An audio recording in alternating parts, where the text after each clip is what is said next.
که آمده ما در خانه سری چیزای اطفالا میگردیم شاگردا.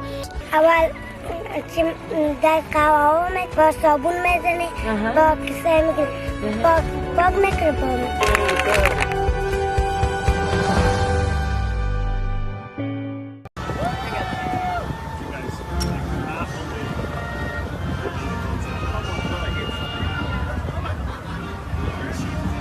behind you.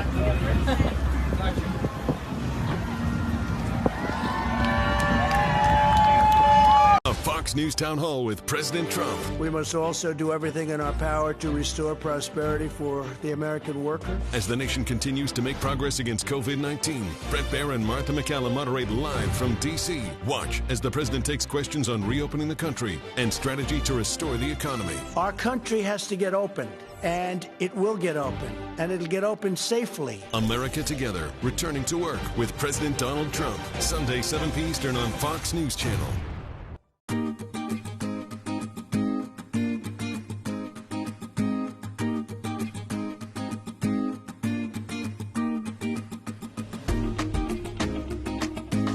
Because you can't see when the power's out, because you need to have light. You could draw whatever you want? Yes!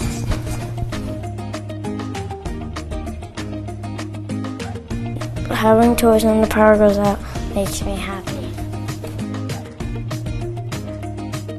I drink a lot of water every day, because you need to be hydrated. If you forget your mom or dad's or sister's phone number, you need to have this to call them if you're in an emergency.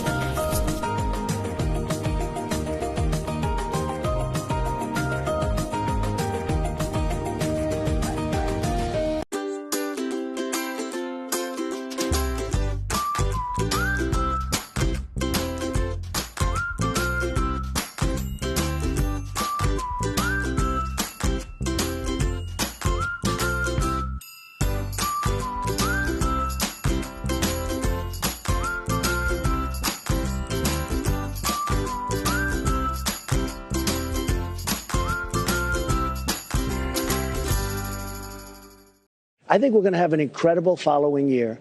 We're going to go into a transition in the third quarter, and we're going to see things happening that look good. I really believe that. I have a good feel for this stuff. I've done it for a long time. We built the greatest economy in the world. The greatest economy, frankly, Brett, and you can correct me if you'd like, but you can't because it's fact. The greatest economy that the world has ever seen. And then one day they said, sir, we're going to have to close it. I said, what are you talking about closing it? Nobody ever heard that. We're going to have to close it. And we did the right thing. I think we saved millions of lives, but now we have to get it back open. And we have to get it back open safely, but as quickly as possible.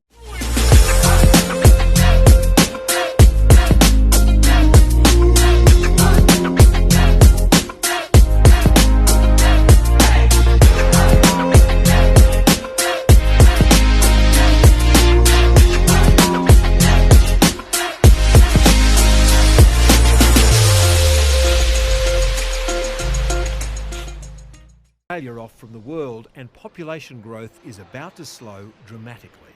So they're quite significant falls. Net migration to Australia stood at 240,000 in the last financial year. It's forecast to fall by 80,000 immigrants this year and 204,000 in the next. That would slow economic growth by nearly 2 percentage points. We tend to get young migrants, many of them relatively skilled, and if you lose them, that has more of an impact. But with unemployment tipped to rise to 10%, Labor wants a rethink on issuing more temporary work visas. It's quite right that Australians should have the first chance and the best chance of getting the jobs that become available. But some experts argue that the immigration equation is a net benefit. Migrants don't steal jobs. We had that exact same debate in Australia in the 70s when people said that married women taking jobs was going to mean unemployment higher forever. The immediate concern for the federal government is getting schools reopened, and today the Education Minister unloaded on the Victorian Premier for refusing to send students back to class. This is a failure of leadership by Dan Andrews. We don't need the Federal Education Minister trying to bully and harass state education ministers and state governments. By mid-afternoon, Dan Tehan recanted, issuing a statement saying he was driven by concern for vulnerable students in his home state. It was this frustration that led me to overstep the mark in questioning Premier Andrews' leadership on this matter.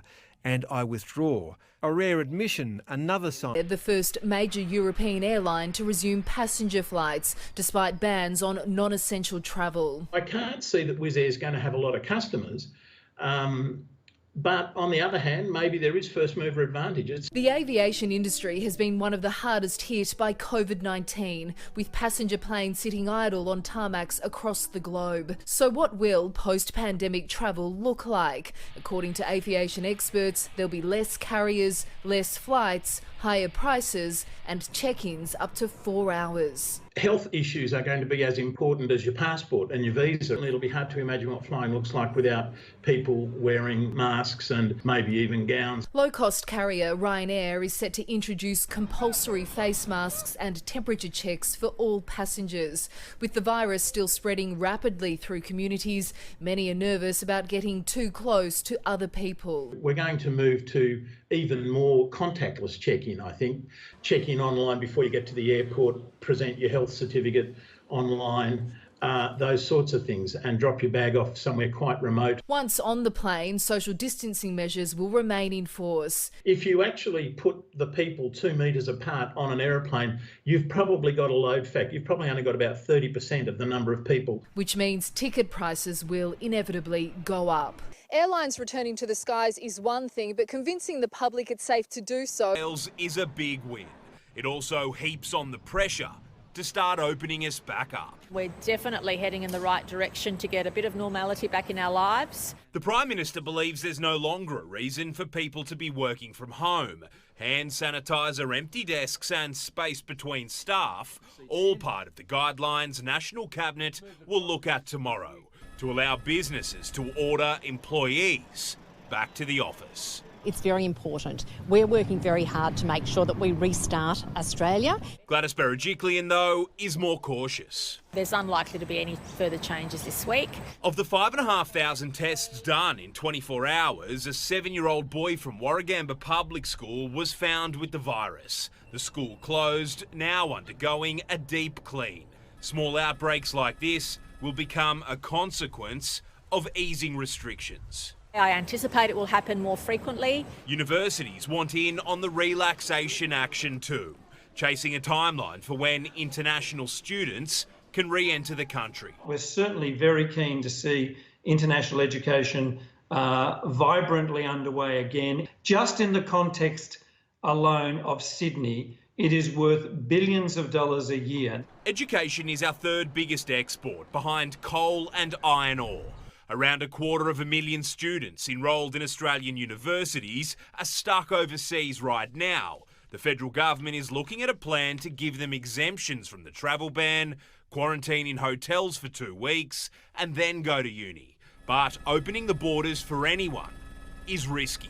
We will look at what plans we can put in place for international students. But at the moment, obviously, our borders are closed. It's a little bit premature to consider what other steps we will take. But for Sydney, doctors are concerned the virus could be sleeping in Blacktown, Canada Bay, Cumberland, Inner West, Liverpool, Parramatta and Penrith. It's the undetected cases they're worried about. So the Premier has upped the target of tests to 15,000 a day, as Victoria managed 13,000 in the last 24 hours. The more data, the easier the decision to get us back to normal. Chris O'Keefe, 9 News. Rabbitohs superstar Latrell Mitchell is at the centre of a coronavirus scare on the day teams began preparing for the NRL's reboot. Nine's Danny Weidler joins me from NRL HQ with the breaking news. Danny, what can you tell us?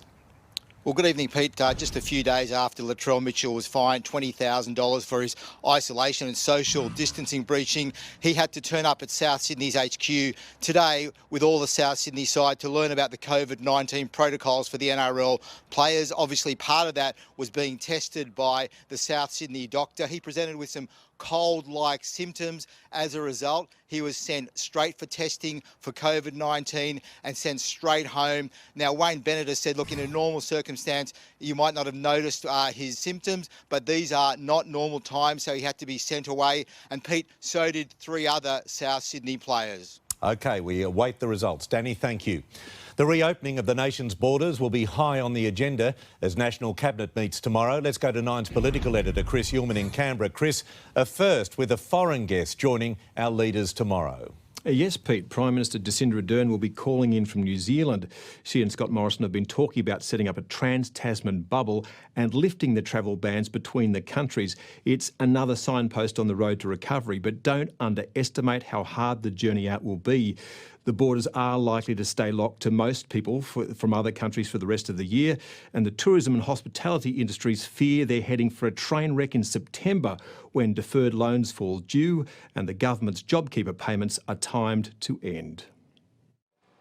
Shane D'Elia is running a restaurant without diners. There's a little bit of a sense of calm at the moment because there's obviously support from the government in regards to JobKeeper. In his pub, Glenn Collins agrees. JobKeeper's been massive. It has meant that we've been able to give like all our full-time employees and part-time like a good wage through these hard times. While Craig Laundy is preparing for the day his pubs reopen with strict social distancing rules. So basically a room like this before would have had 100 to 120 people in it. Post, it's going to have 30 to 40 people. It's a common story. A Bureau of Statistics survey shows 3 in every 5 Australian businesses have or will register for the JobKeeper payment.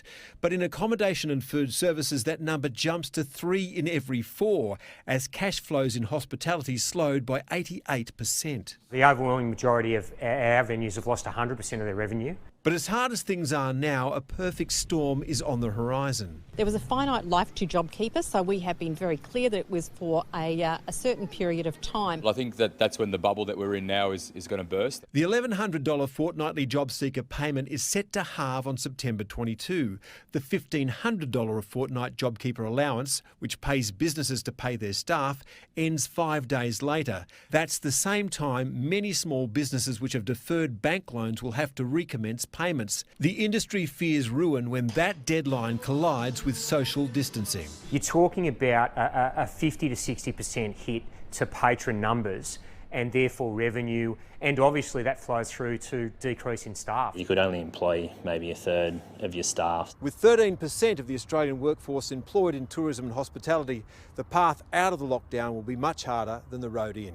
We're not really feeling the pain right now, but the perfect storm's coming. Like comment share করার অনুরোধ থাকলো চ্যানেলটি subscribe করতে পারেন bell আইকনে click করে পরবর্তী ভিডিওগুলোর notification পেয়ে যাবেন